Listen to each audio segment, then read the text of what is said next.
Hello everyone and welcome to your soul weather forecast. This is our weekly soul weather forecast where we pull oracle cards, some tarot cards, get some clarification and see what is going on in the general collective this week.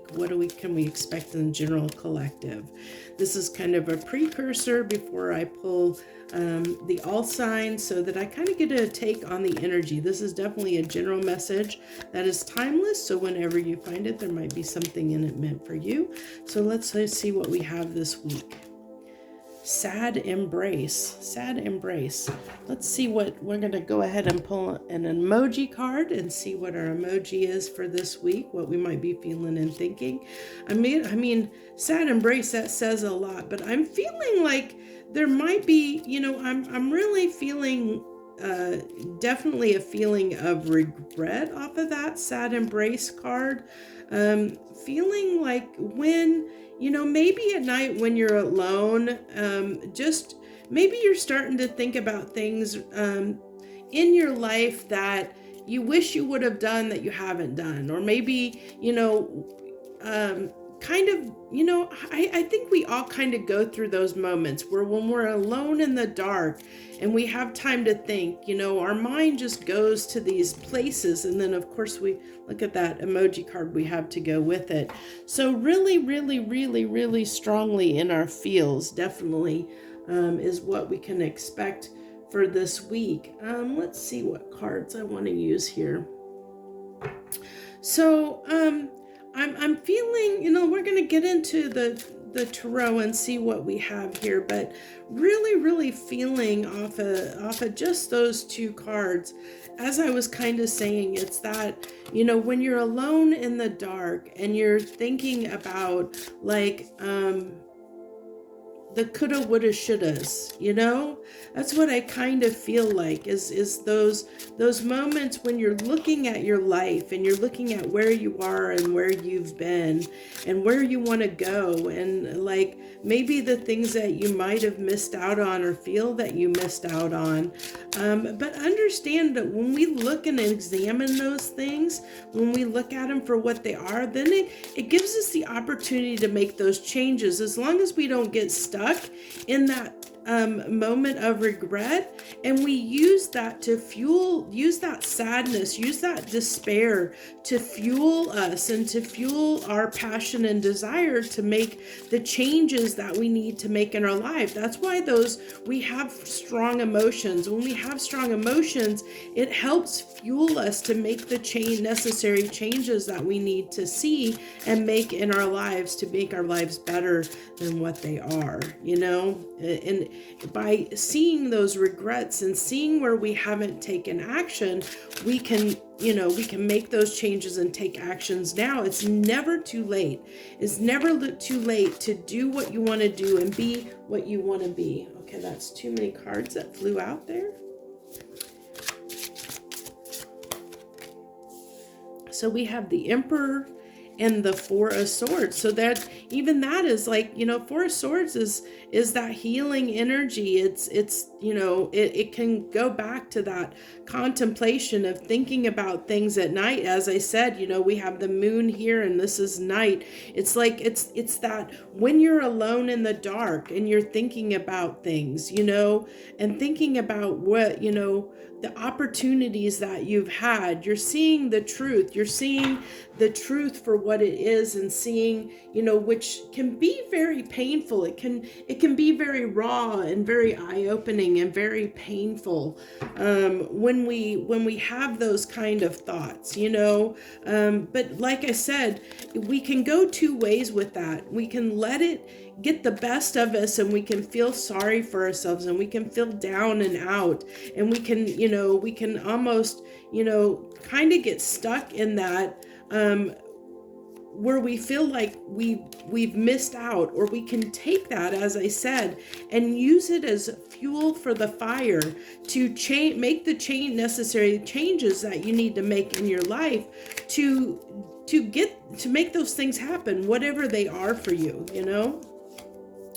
So on that, we have the Four of Cups, and this is what was a very Four of Cupsy kind of card to me. And then we have the Four of Cups coming out here, which it talks about, again, it's, somebody in the dark reflecting, thinking about things that maybe things they've said and done that they may have regretted, or may, wish, some things that they wish they had done and they didn't, that they passed up opportunities.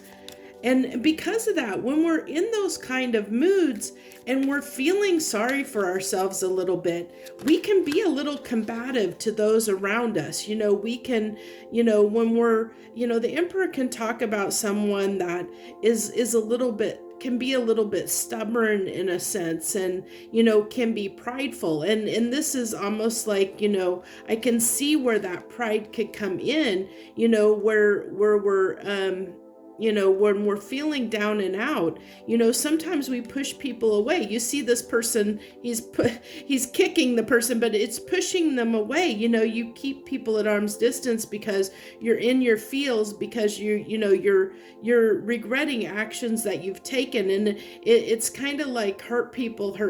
And it's kind of like that, where you're hurting, and although you're not meaning to hurt others, you might be, look at that. You got the Four of Swords on the Four of Swords. We got that. That's like intense healing. And I really feel like that's what, it really is, being able to see that you don't have to, even though you might have missed out on something, you have the ability to change that. You always have the ability to stand up and change something if you're willing to, either by changing, your behaviors, changing your beliefs, changing your actions, changing what you do. If there was an opportunity that you wanted, and it passed you by for whatever reason, because you didn't make the decision quick enough, because you didn't act on it, because you didn't, you didn't at the time, you didn't think it's what you wanted, but then, now you're looking back and saying, well, I wish I would have done that, or said this, or did that. You always have the opportunity to right that wrong, if you're willing to do what it takes to do that. And sometimes that requires setting aside your pride and ego and saying, hey, I made a mistake. Sometimes that requires that, even if it's like of a relationship and a person, like if you did something wrong, sometimes you have to own up to your mistakes and, be that person of integrity, and not just let it go by. If it's something that you really want and desire, if you're this much in your feels about it, it's definitely showing me that it's something that is very significant and important, or you wouldn't be in this state of healing where you're grieving this and healing this. It's affecting you on a very deep emotional level. But I see, that you see what needs to be done. And I think that you know how to resolve it. And I think this time of healing is going to help you see the light. It's going to help you see the way ahead. As long as you don't get stuck in a loop of victimization where you feel, where you're feeling, where you're in that period of grieving what you've lost, and that can be, we can lose all kinds of things. So that's the Nine of Wands. So we can be, that's that defensiveness, where we, as a wounded warrior, we can close ourselves off. We can push people away, and put up those boundaries and barriers and not let people in.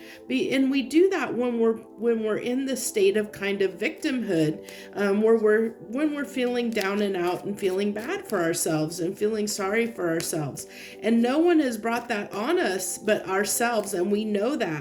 And so when we're hurt like that, and we know that we're the ones that have hurt us, sometimes it's really hard to let others in and let others share in that, feeling.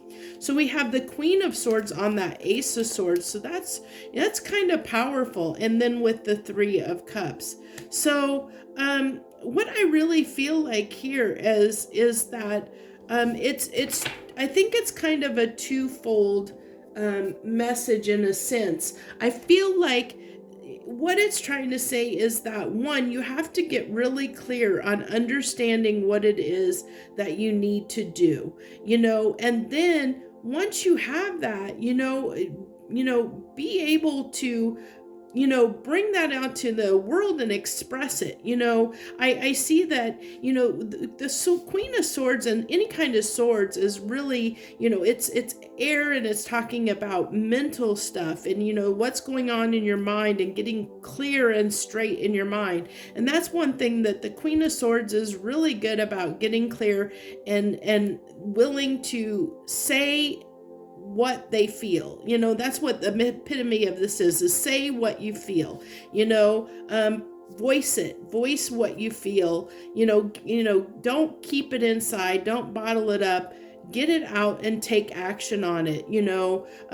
Bring it out into the world, make the change that you want to make, for yourself, for your own life, for what you want to see. Fight for it. That's what I get.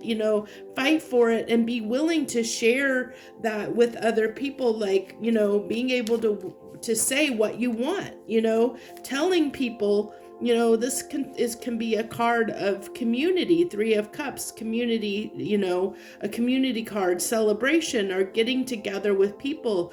And I really feel like this is telling people, what you want, what you desire, and what you need, so that you can have what it is that you want and change that. So, like, say this is a relationship. If it's, a romantic relationship, it's telling your partner, telling that person how you feel, and being, this is what I want, this is what I need, so that, communicating that so that you can have the life that you want, so that you don't have these regrets. You only have regrets on actions that you didn't take, or for things, missed opportunities because of things you didn't say or do. And so when you learn to say what it is that you want, you're going to have less of these feelings. That's basically what this is saying. So for our final cards here, we have the Page of Wands, the 6 of Cups, and the King of Pentacles. So what I'm really getting here is basically, I think that it's really, I just feel like get in touch with being a kid again. What did your inner child want? What is the, if you look back when things were easier and peaceful in your life, when you were growing up, what made you happy? What made you happy? What did you want your life to look like? What did abundance look like to you? What did what made you feel okay? Because if you think about the King of Pentacles, it's kind of like somebody that is content where they are, like they're content with their life, they're content, with what they have, their surroundings, their material world, what they have around them. They're content with the life that they have. And everything here is somebody that hasn't been content. So this is telling me to be content with where you are. Maybe you have to look back at what back into your past at, what used to make you feel content, when you were younger, look back at a point in your life when you felt content, and what did that look like, or what did that mean to you, or what did you want at that time that would, and I know that we all change in situations and everything change in our lives, and what we want and what we think is our comfort changes. But I think it's looking back at simpler times when things were easier, and a page can talk about, just, you can start small. You don't have to jump right in, we don't have the fool on the table. You can start small and slowly work toward what it is that you want, it really, but I really feel with the cups here, it's talking about, opening up and emotionally, really expressing yourself of what you want, and what it is you want, that will help you get to this King of Pentacles, to become this King of Pentacles, if that's what you desire. So that's what I have for us this week on our soul weather forecast.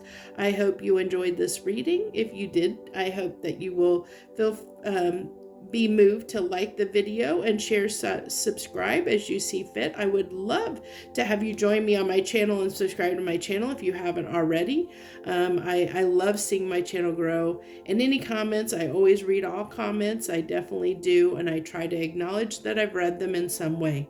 So thank you so much for joining me this week. I wish you the very best. Joy, love, and light.